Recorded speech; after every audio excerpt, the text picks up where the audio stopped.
नमस्कार प्रिय साथियों, यस ITI टेक्निकल क्लासेज के यूट्यूब चैनल पर आप सभी का हार्दिक स्वागत है। तो क्लास से जुड़ते ही वीडियो को लाइक कर दीजिएगा।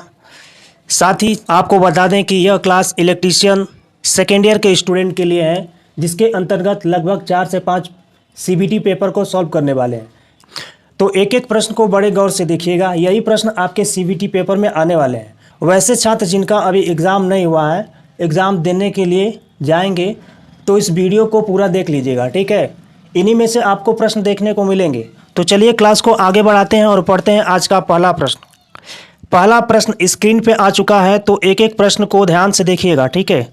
चित्र में दिखाए गए डिवाइस प्रतीक का नाम क्या है, ठीक है। तो इसे किस नाम से जानते हैं? जैसा कि आप चित्र देख रहे हैं, तो इसे डायक कहते हैं, ठीक है। चलिए अगला प्रश्न देखते हैं, प्रश्न संख्या 2 नंबर। चित्र में दिखाए अनुसार स्टार डेल्टा स्टार्टर में यक्ष से चिन्हित संपर्ककर्ता का नाम क्या है? तो चलिए चित्र को देखते हैं। तो इसे स्टार कॉन्टैक्टर बोलेंगे। यह है आपका डेल्टा कॉन्टैक्टर और यह है आपका मेन कॉन्टैक्टर। तो इसका सही ऑप्शन हो जाएगा option number C, star contactor. चलिए क्वेश्चन नंबर 3 देखिए। छोटे टेबल फैन के लिए किस प्रकार के मोटर का उपयोग किया जाता है?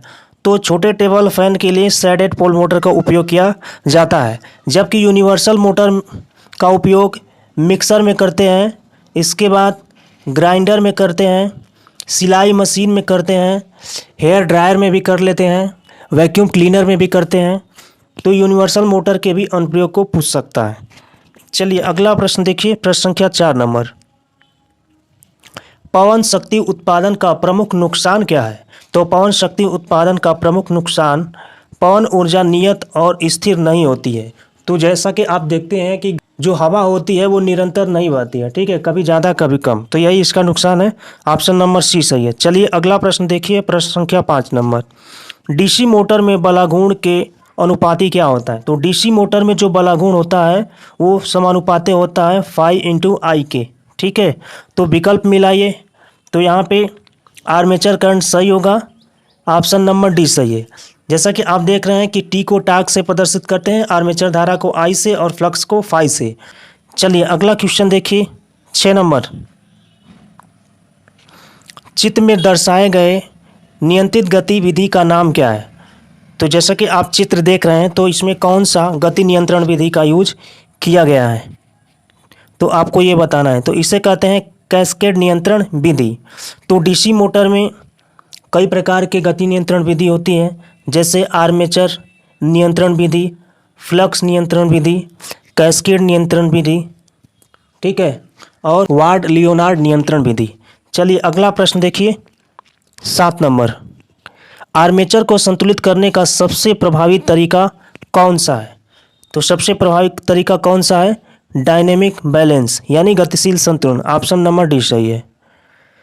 तो वीडियो को लाइक कर दीजिएगा, चैनल पे नए हैं तो चैनल को सब्सक्राइब कर दीजिएगा, और साथियों अपने दोस्तों को शेयर करना नहीं भूलिएगा प्लीज़, ठीक है। चलिए उनको भी अच्छा नंबर चाहिए तो ये वीडियो देखना पड़ेगा ना। चलिए 8 नंबर क्वेश्चन देखिए। भारी भार के अचानक भारित करने के लिए किस प्रकार की DC मोटर का उपयोग किया जाता है? तो जहाँ पे हैवी लोड होता है वहाँ पे कौन सा मोटर यूज करेंगे? कम्युलेटिव कंपाउंड मोटर यूज करेंगे, ठीक है। अगला क्वेश्चन देखिए, 9 नंबर।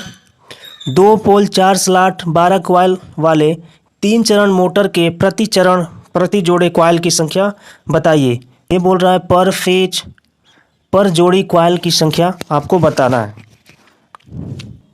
कॉइल पेयर पर फेज पूछ रहा है। तो यहाँ पे आप देख पा रहे हैं कि 3 फेज हैं और कॉइल कितनी है?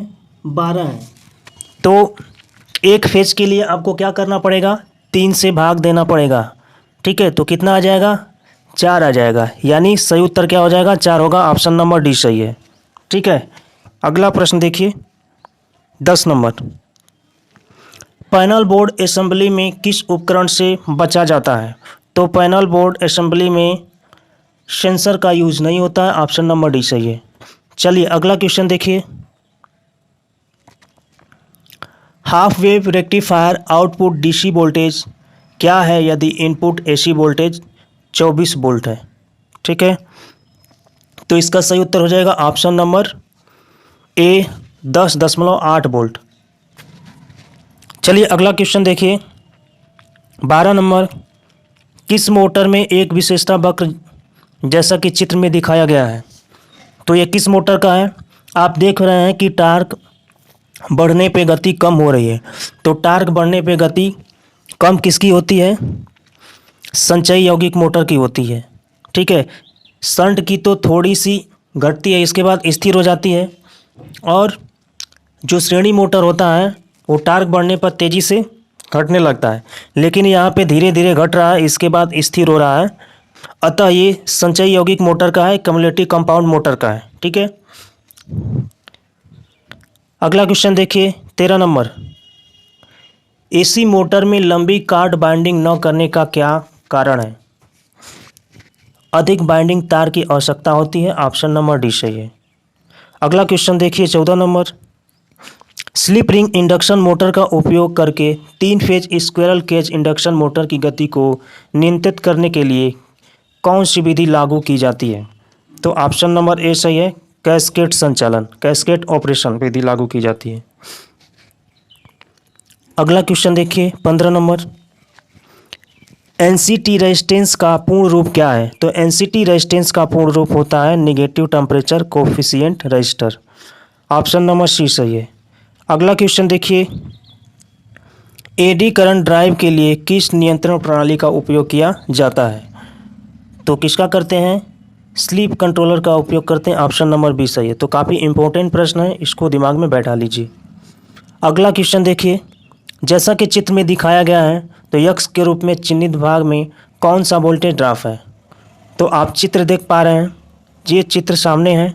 तो देखिए सबसे पहले जो ड्रॉप होता है मोटर में वो होता है आर्मेचर ड्रॉप, यानी IA RA ड्रॉप होता है। ठीक है, इसके बाद आपका जो होता है वो बाइंडिंग का ड्रॉप होता है, तब जाके आपको लोड पे टर्मिनल वोल्टेज प्राप्त होता है। तो सबसे पहले जो ड्रॉप होगा वो IA RA ड्रॉप होगा।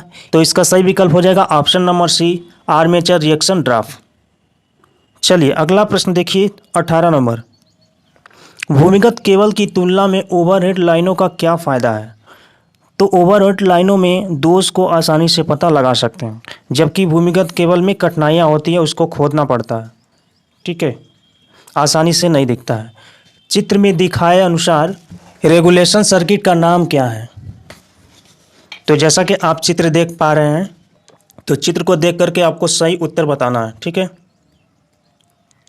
तो इसका सही उत्तर हो जाएगा परिवर्तनशील आउटपुट वोल्टेज नियामक, यानी variable output voltage regulation. Option number B सही है। तो चित्र को दिमाग में बैठा लीजिएगा। अगला प्रश्न देखिए, कौन सी मोटर में आधी कुंडलन वाइंडिंग होती है? आपको बताना है।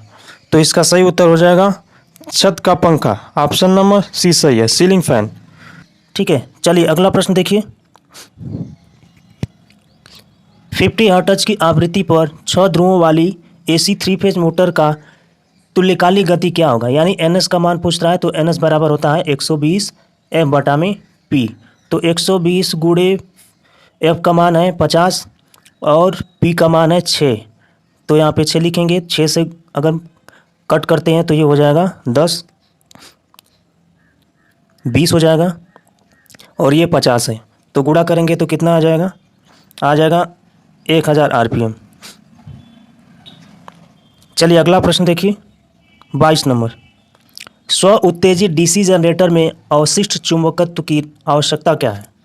तो DC जनरेटर में अवशिष्ट चुंबकत्व की आवश्यकता है वोल्टेज को बनाने के लिए, यानी आर्मेचर करंट को कम करने के लिए, बिल्ड अप द वोल्टेज, यानी वोल्टेज को बनाए रखने के लिए। ऑप्शन नंबर डी सही है।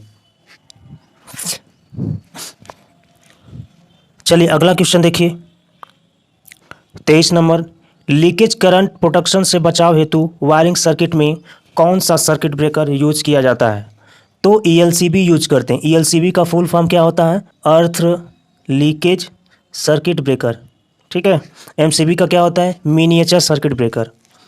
OCB का क्या होता है? Oil circuit breaker. MCCB का क्या होता है? Moulded current circuit breaker. Option number C सही है इसका। चलिए अगला प्रश्न देखिए। चित्र में दिखाए गए अल्टरनेटर के भाग का नाम क्या है? तो जैसा कि आप चित्र देख पा रहे हैं, तो इसे हम किस नाम से जानते हैं? तो ये होता है salient pole rotor. Option number D सही है।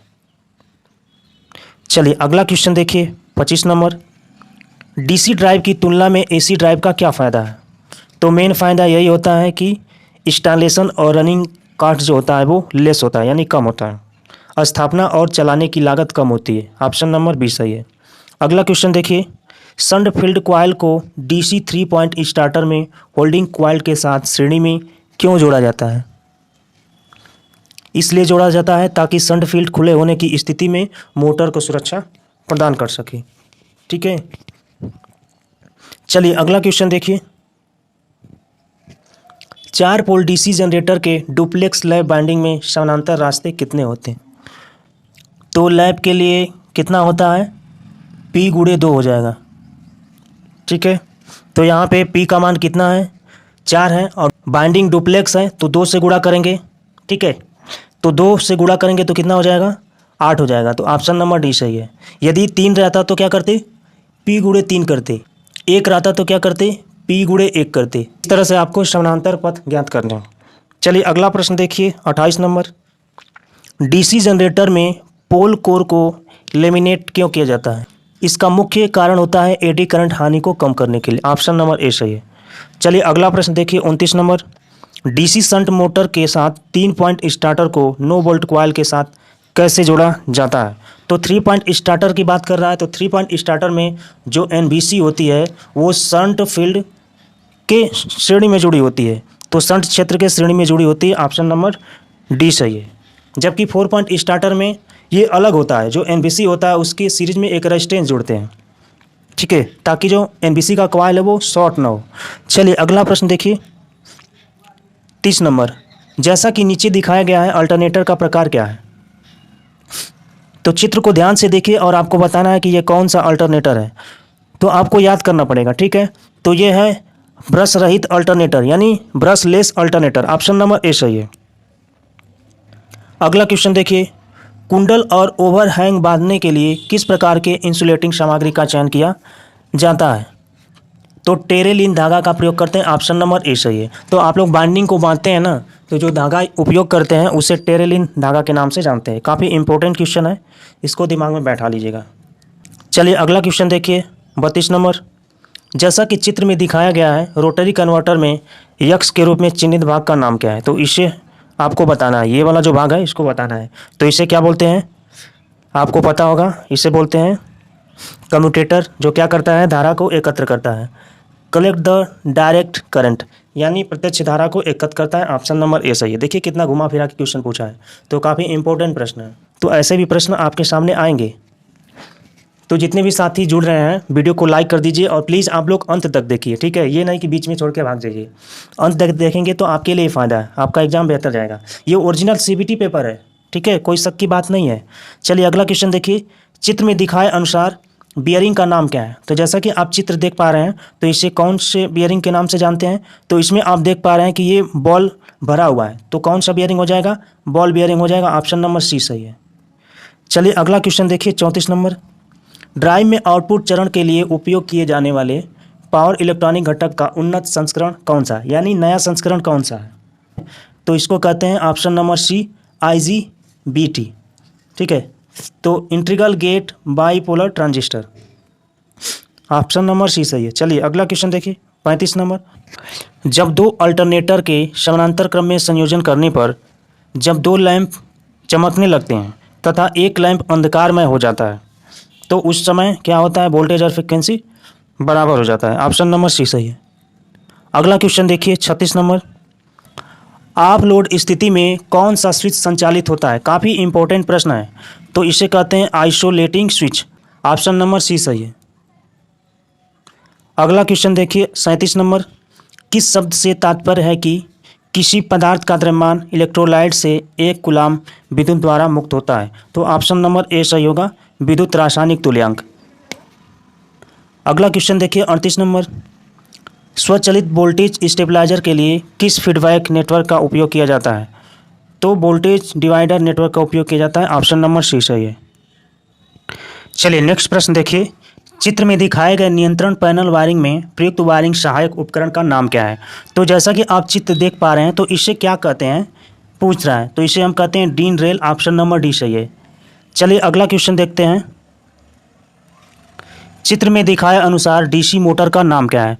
तो जैसा कि आप चित्र देख पा रहे हैं तो आर्मेचर के समानांतर में यहाँ पे बाइंडिंग जुड़ी हुई है, और कौन सी बाइंडिंग है? शंट बाइंडिंग है, तो इसे हम डीसी शंट मोटर के नाम से जानेंगे। ऑप्शन नंबर ए सही है। अब जो डीसी मोटर होता है वो सप्लाई लेता है, तो तीर का जो मुख होगा वो अंदर की तरफ होगा। ठीक है, चलिए अगला प्रश्न देखिए। एसी वोल्टेज स्टेबलाइजर का प्रकार क्या है? तो चित्र आप देख पा रहे हैं, तो चित्र को दिमाग में बैठा लीजिएगा। तो एसी वोल्टेज स्टेबलाइजर को हम मैनुअल स्टेप वोल्टेज स्टेबलाइजर के नाम से जानते हैं। ऑप्शन नंबर सी सही है। चलिए अगला क्वेश्चन देखिए, 4 नंबर। चित्र में दिखाए गए यक्स के रूप में चिन्हित डीसी ड्राइव के भाग का नाम क्या है? तो जैसा कि आप ड्राइव देख रहे हैं तो ये बाहर वाला जो भाग है उसको क्या बोलते हैं? तो उसे बोलते हैं मुख्य drive assembly. Option number C सही है। चलिए क्वेश्चन नंबर 5 देखते हैं। विद्युत ऊर्जा को इलेक्ट्रोस्टैटिक ऊर्जा के रूप में संग्रहित करने के लिए किसका उपयोग किया जाता है? तो कैपेसिटर का उपयोग किया जाता है। ऑप्शन नंबर डी सही है। अगला प्रश्न देखिए। चित्र में दिखाए गए लाइन इंसुलेशन का नाम क्या है? तो इसे किस नाम से जानते हैं? इसे कहते हैं सस्पेंशन टाइप इंसुलेटर, यानी निलंबन प्रकार का इंसुलेटर। ऑप्शन नंबर डी सही है। अगला क्वेश्चन देखिए, 7 नंबर। यदि किसी अल्टरनेटर से लोड हटा दिया जाए तो वोल्टेज 480 वोल्ट से 660 वोल्ट तक बढ़ जाता है, तो वोल्टेज नियमन प्रतिशत क्या होगा? तो आपको परसेंटेज वोल्टेज रेगुलेशन बताना है। तो परसेंटेज वोल्टेज रेगुलेशन जो होता है वो no load voltage minus full load voltage बटा में फुल लोड वोल्टेज इंटू 100 होता है। अब इसमें आपको मान रखना है, तो नो लोड वोल्टेज है 660 और फुल लोड वोल्टेज है 480 बटा में फुल लोड वोल्टेज 480 गुणे 100 हो जाएगा। अब 660 में से अगर 480 आप घटा देते हैं तो कितना बचेगा? 180 बचेगा। तो हो जाएगा 180 गुणे 100 बटा में 480।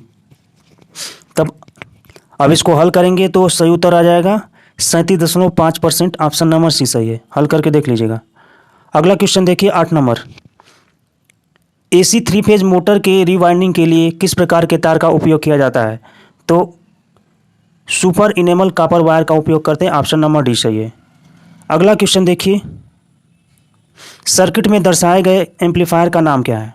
तो जैसा कि आप चित्र देख रहे हैं तो इसको हम किस नाम से जानते हैं? तो यह है power amplifier. Option number C सही है। ठीक है, तो पावर एम्पलीफायर में जो एमीटर वाला टर्मिनल होता है वो एक साथ जुड़ा होता है। ठीक है, चलिए अगला क्वेश्चन देखिए, 10 नंबर। जनरेटर में ब्रश बनाने के लिए कौन सी सामग्री का उपयोग किया जाता है? तो कार्बन ग्रेफाइट का उपयोग करते हैं। ऑप्शन नंबर ए सही है।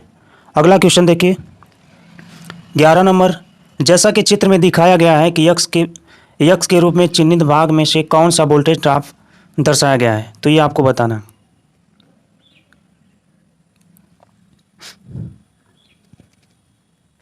चलिए अगला प्रश्न देखिए, कौन सी डीसी मोटर भारी प्रारंभिक टार्क और उच्च त्वरण दर के लिए उपयुक्त होता है? तो भारी प्रारंभिक टार्क किसका होता है? मात्र एक मोटर होता है जिसे हम श्रेणी मोटर के नाम से जानते हैं। ऑप्शन नंबर डी सही है। अगला क्वेश्चन देखिए, 13 नंबर। स्टेपर मोटर के फायदे क्या हैं? तो स्टेपर मोटर बहुत कम गति से चलता है, यानी स्टेप बाय स्टेप चलेगा। ठीक है, स्टेप बाय स्टेप चलता है। ऑप्शन नंबर सी सही है। अगला क्वेश्चन देखिए, डीसी जनरेटर में फील्ड कॉइल का क्या उद्देश्य है? तो कुंडली फ्लक्स का निर्माण करने के लिए ध्रुव को चुंबकित करना। ऑप्शन नंबर ए सही है। चलिए अगला प्रश्न देखिए, नियंत्रण ट्रांसफार्मर के साथ नियंत्रण पट क्यों प्रदान किए जाते हैं? तो सहायक सर्किट संचालित करने के लिए। ऑप्शन नंबर ए सही है। अगला क्वेश्चन देखिए, 16 नंबर। स्टेटर साइड के 3 कला इंडक्शन मोटर की गति को नियंत्रित करने के लिए किस विधि का उपयोग किया जाता है? तो ऑप्शन नंबर बी सही है, आरोपित आवृत्ति बदलकर। चलिए अगला क्वेश्चन देखिए, 17 नंबर। यदि कॉइल 1 का अंतिम लीड कम्यूटेटर सेगमेंट के माध्यम से एडजस्ट कॉइल 2 के शुरुआती लीड से जुड़ा होता है, तो वाइंडिंग का नाम क्या होता है? पहले कॉइल का अंतिम लीड और कम्यूटेटर सेगमेंट के माध्यम से एडजस्ट कॉइल 2 के शुरुआती लीड से जब जुड़ा होता है तो उसे सिंप्लेक्स स्लैब बाइंडिंग के नाम से जानते हैं। चलिए अगला क्वेश्चन देखिए 18 नंबर। किस उपकरण में बहुत अधिक इनपुट प्रतिबाधा, कम शोर निर्गत, अच्छा रैखिकता और कम अंतर इलेक्ट्रोड क्षमता है? तो उसे कहते हैं field effect transistor. Option number D सही है। चलिए अगला क्वेश्चन देखिए 19 नंबर। 1000 आरपीएम पर 6 ध्रुव वाले एक अल्टरनेटर की आपूर्ति आवृत्ति क्या है? तो आवृत्ति के बारे में पूछ रहा है, तो यह बराबर हो जाएगा NS गुणे P बटा में 120। अब NS का मान दिया है 1000, P का मान दिया है 6, तो 120 से भाग दीजिए तो क्या होगा, 6 दूना 12 हो जाएगा, 2 पचे 10 हो जाएगा, आ जाएगा 50 हर्ट्ज। ऑप्शन नंबर डी सही है। चलिए अगला क्वेश्चन देखिए। मोटर जनरेटर सेट का क्या फ़ायदा है? तो डीसी आउटपुट वोल्टेज को आसानी से नियंत्रित किया जा सकता है। ऑप्शन नंबर सी सही है। यही मोटर जनरेटर सेट का फ़ायदा है। अगला क्वेश्चन देखिए। कौन सा मल्टी वाइब्रेटर एक repetitive pulse wave form output उत्पन्न करता है? तो उसे कहते हैं astable multi vibrator. Option number A सही है। अगला क्वेश्चन देखिए 22 नंबर। रोटर चालकों को 3 कला मोटर में थोड़ी तिरछी स्थिति में क्यों रखा जाता है? तो अधिक समान रोटर क्षेत्र और बलागुण का उत्पादन करने के लिए। ऑप्शन नंबर डी सही है। चित्र में दिखाए गए सर्किट ब्रेकर का नाम क्या है? तो उसे कहते हैं air circuit breaker. Option number C सही है। हाफ वेव रेक्टिफायर में आउटपुट डीसी वोल्टेज क्या है यदि इनपुट एसी वोल्टेज 24 वोल्ट है? ऑप्शन नंबर डी सही है, 10.8 वोल्ट। चित्र में दिखाए अनुसार औद्योगिक आंदोलनकारी प्रणाली में यक्स के रूप में चिन्हित भाग का नाम क्या है? तो जैसा कि आप चित्र देख पा रहे हैं, तो इस वाले भाग का नाम आपको बताना है, ठीक है? तो जल्दी से आप लोग कमेंट बॉक्स में कमेंट करके बताइए। तो इसे कहते हैं agitator motor. Option number C सही है। अगला क्वेश्चन देखिए 26 नंबर। उद्योगों में किस प्रकार के machine multi motor electric drive के साथ प्रदान की जाती है? तो इसका सही उत्तर हो जाएगा ऑप्शन नंबर ए, घूमने वाली machine, rolling machine. Option number A सही है। अगला क्वेश्चन देखिए। 2 पोल 4 स्लॉट 12 कॉइल वाले 3 चरण मोटर के प्रति चरण प्रति जोड़ी कॉइल की संख्या क्या होगी? पर फेज कॉइल की जोड़ी के बारे में पूछ रहा है। तो टोटल कॉइल कितना है? 12 है और फेज कितने हैं? 3 हैं। तो 3 से आप भाग देंगे तो एक फेज में कितने जोड़ी कॉइल है पता चल जाएगा। तो कितना हो जाएगा? 4 हो जाएगा। ऑप्शन नंबर डी सही है। अगला क्वेश्चन देखिए।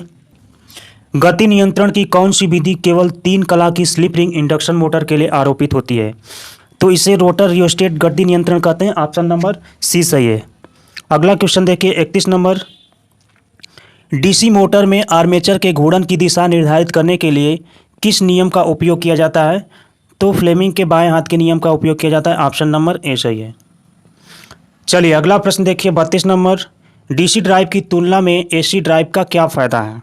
स्थापना और चलाने की लागत कम होती है। ऑप्शन नंबर ए सही है। अल्टरनेटर में आर्मेचर प्रतिक्रिया के कारण डीमैग्नेटाइज प्रभाव की भरपाई कैसे होती है? तो कैसे होगी? उत्तेजन धारा को बढ़ा करके होगी, ठीक है? तो उत्तेजन धारा को बढ़ाएंगे तो डीमैग्नेटाइज जो इफेक्ट होता है वो उसकी भरपाई होगी। अगला क्वेश्चन देखिए 34 नंबर। जैसा कि चित्र में दिखाया गया है तो वाइंडिंग का किस प्रकार का परीक्षण दर्शाया गया है? तो इसे कहते हैं प्रतिरोध परीक्षण। ऑप्शन नंबर ए सही है। परिवर्तित गति पर उच्च प्रारंभिक बलागुण प्रदान करने के लिए किस प्रकार की मोटर का उपयोग किया जाता है? तो 3 कला स्लिप रिंग मोटर का उपयोग करते हैं। ऑप्शन नंबर बी सही है। जर्मेनियम की तुलना में अधिकांश अर्धचालक उपकरण सिलिकॉन द्वारा क्यों बनाए जाते हैं? तो उच्च बाधा वोल्टेज। ऑप्शन नंबर बी सही है। अगला क्वेश्चन देखिए।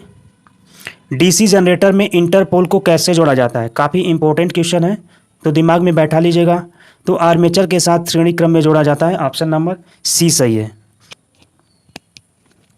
तो इंटरपोल लगाने का मुख्य कारण होता है आर्मेचर प्रतिक्रिया को कम करना, ठीक है? अगला क्वेश्चन देखिए, सौर सेल में किस सामग्री का उपयोग किया जाता है? तो सिलिकॉन का किया जाता है, ऑप्शन नंबर सी सही है। चलिए अगला क्वेश्चन देखिए, 48 नंबर, पारंपरिक विद्युत उत्पादन कौन सा है? तो थर्मल क्या होता है? एक पारंपरिक विद्युत उत्पादन है। तो हाइड्रो, थर्मल और न्यूक्लियर ये सब है पारंपरिक विद्युत उत्पादन, जबकि सोलर, बायो और विंड ये है नवीनीकरण, ठीक है, नॉन कन्वेंशनल पावर जनरेशन ये होते हैं। चलिए अगला क्वेश्चन देखिए, question number 49, thermal power station में ऊष्मा ऊर्जा को उत्पन्न करने के लिए किस ईंधन का उपयोग किया जाता है? तो किस ईंधन का उपयोग किया जाता है? कोल का उपयोग किया जाता है, ऑप्शन नंबर ए सही है। क्वेश्चन नंबर 50 देखिए, हाइड्रो इलेक्ट्रिक प्लांट में यक्ष से चिन्हित भाग का क्या नाम है? तो आपको इस वाले भाग का नाम बताना है। वाल्व हाउस के नाम से जानते हैं, इससे कहते हैं सर्ज टैंक, इसे बांध कहते हैं, और इसे पावर हाउस कहते हैं, और इसे कहते हैं ट्रेल रेस। तो ऑप्शन नंबर इसका बी सही होगा, वाल्व हाउस। यदि कोई भी डाउट है तो कमेंट बॉक्स में कमेंट करके आप पूछ सकते हैं। यदि आपको इसकी पीडीएफ चाहिए तो पीडीएफ पाने के लिए टेलीग्राम चैनल को ज्वाइन कर लीजिए। चैनल पे नए हैं तो चैनल को सब्सक्राइब कर दीजिए, बेल आइकन प्रेस करके ऑल पे क्लिक कर दीजिए। इसी तरह का कंटेंट, इसी तरह का वीडियो इस चैनल के माध्यम से आप तक पहुंचाई जाती है। तो चलिए साथियों, मिलते हैं अगले क्लास में, तब तक के लिए जय हिंद, धन्यवाद।